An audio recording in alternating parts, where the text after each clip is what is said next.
Bonjour à tous, Frédéric Lardet, notre invité cette semaine, la présidente du Grand Annecy. Bonjour. Bonjour. On va pas mal parler de mobilité puisque ça bouge, il y a pas mal de choses qui se passent. Dernière actualité en date, le vote officiel de la ZFE, la fameuse zone à faible émission. On va sortir une partie des véhicules du centre-ville d'Annecy, notamment les véhicules les plus polluants. Oui, c'est la loi climat et résilience qui nous l'impose à partir du 1er janvier 2025. Mais dans cette zone à faible émission, on va l'appeler vigilance, puisque nous avons la chance depuis ces 10 dernières années d'avoir une qualité de l'air qui s'est largement améliorée, et ce qui nous permettra au Grand Annecy de mettre en place cette zone à faible émission de manière douce, le temps de mettre en place le réseau à haute mobilité. Alors ça veut dire quoi de manière douce ? Au 1er janvier 2025, seules les voitures sans vignette critère, donc non classées, ne pourront plus rentrer dans le centre de la commune nouvelle d'Annecy, puisque c'est la zone qui est aujourd'hui considérée comme la zone à faible émission. Finalement, dans un premier temps, ça risque de représenter assez peu de véhicules. Oui, 700 voitures.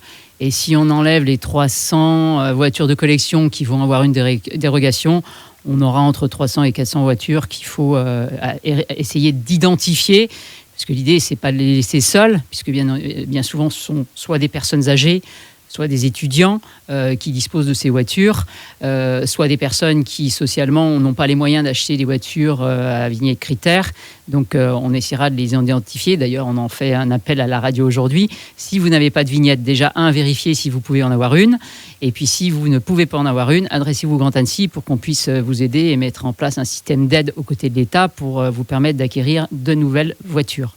C'est quelques euros pour la vignette seulement. C'était une mesure qui était obligatoire à mettre en place. Le débat, c'était sur quel contour, sur quel périmètre, avec quelle zone de transit ? Alors, la loi nous indique exactement ce qu'il faut faire, c'est-à-dire que la zone à faible émission doit contenir 50% de la population de l'agglomération. Donc 212 000 habitants, vous faites diviser par 2 et ça correspond ni plus ni moins à la commune nouvelle entière d'Annecy. Donc c'est 6 communes déléguées, à l'exception d'un tout petit bout de Pringy, le Haut de Pringy. Vous avez évoqué le projet Haute Mobilité, c'est ce fameux TCSPI, ça fait beaucoup de lettres, transport en commun en site propre intégral. En gros, c'est de faire des voies de bus, voire de tram. Le débat est encore ouvert pour que les bus ne soient pas ralentis par la circulation. Oui, de ce qu'il faut retenir dans le réseau à haute mobilité, son nouveau nom en tout cas pour la concertation qui commence, c'est le site intégral. C'est-à-dire seuls les bus, puis évidemment les pompiers ou toutes les voitures d'urgence auront le droit de circuler sur ces voies.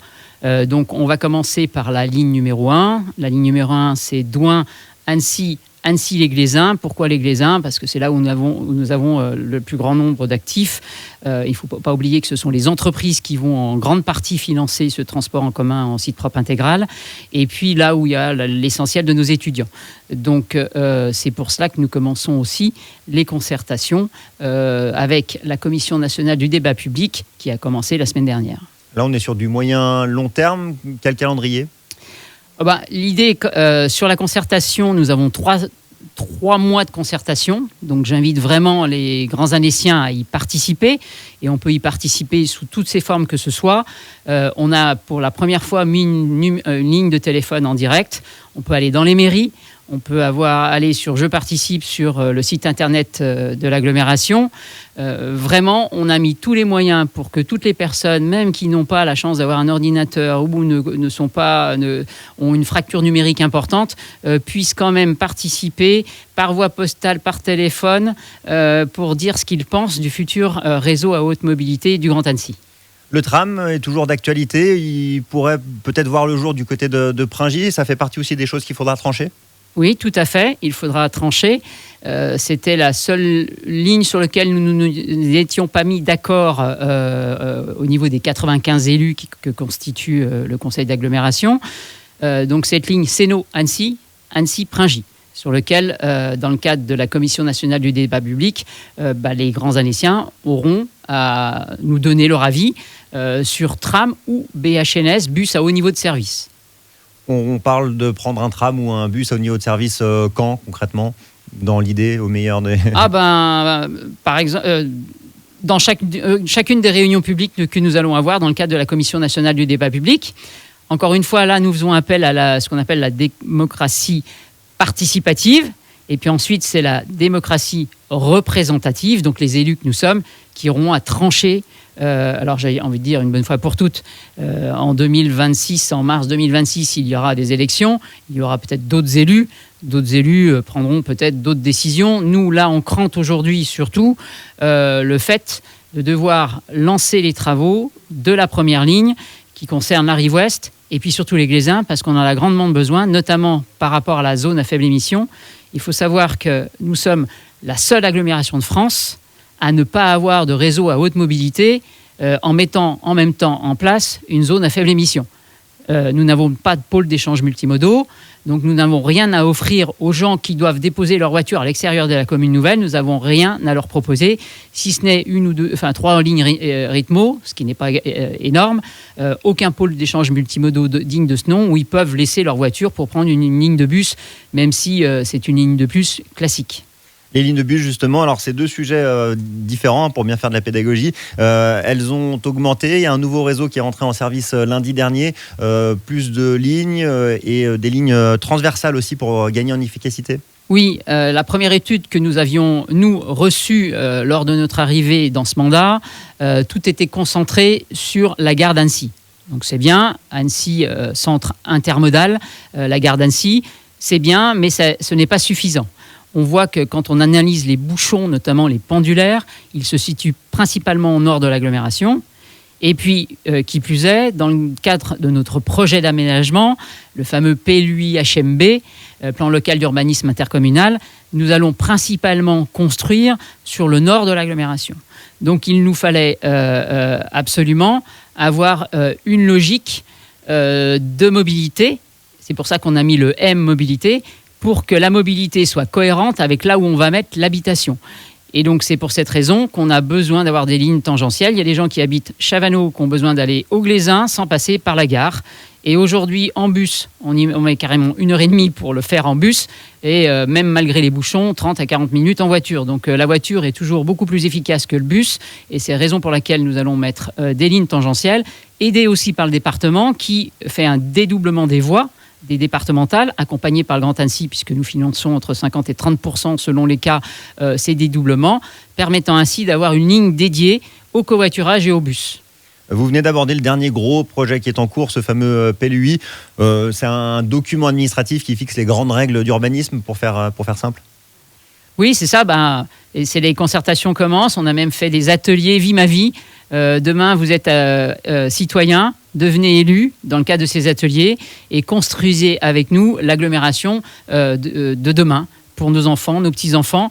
Donc, c'est-à-dire où est-ce qu'on construit, où est-ce qu'on place la mobilité, où est-ce qu'on préserve les terres agricoles. L'un des grands mots de ce plan local d'urbanisme, c'est que nous appliquons la zéro artificialisation nette, en tout cas dans sa première évaluation que la loi nous impose. Et donc, c'est-à-dire, c'est de réduire par 2 l'utilisation des sols agricoles. Et donc, nous allons même devoir compenser dans certains cas et rendre des terrains à l'agriculture. Et dans le même temps, un peu plus densifier les zones habitées. Densifier, donc c'est pour ça qu'on appelle les grands Annéciens à venir nous accompagner, connaître et voir avec eux ce qu'est la densification, parce que la zéro artificialisation nette, c'est rendre des terrains à l'agriculture, ça veut dire être plus nombreux au même endroit.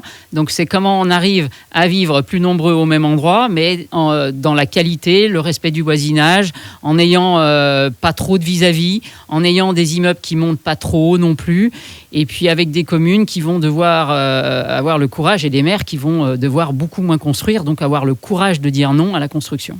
Tout ça se construit justement en ce moment. Vous avez plein de raisons d'aller participer à ces différentes réunions publiques.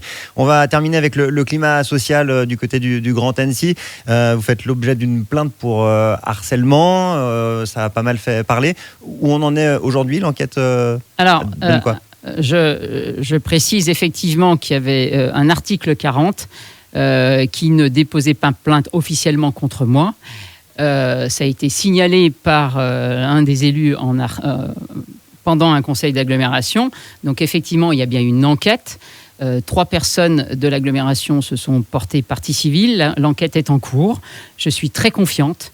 Et enfin, je pense que cette enquête permettra déjà de me donner la parole parce que vous avez pu constater, j'ai jamais pris la parole sur ce sujet, pour préserver à la fois les agents du Grand Annecy, qui sont très nombreux à travailler et à souffrir de cette situation qui a été ultra politisée et repris politiquement par un certain nombre d'élus de l'opposition du Grand Annecy.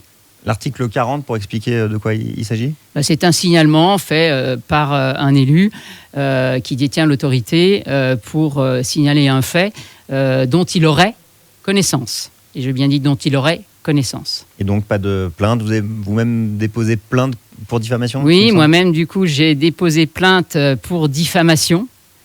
La présomption d'innocence existe. Ensuite, il faut savoir que c'est une enquête préliminaire.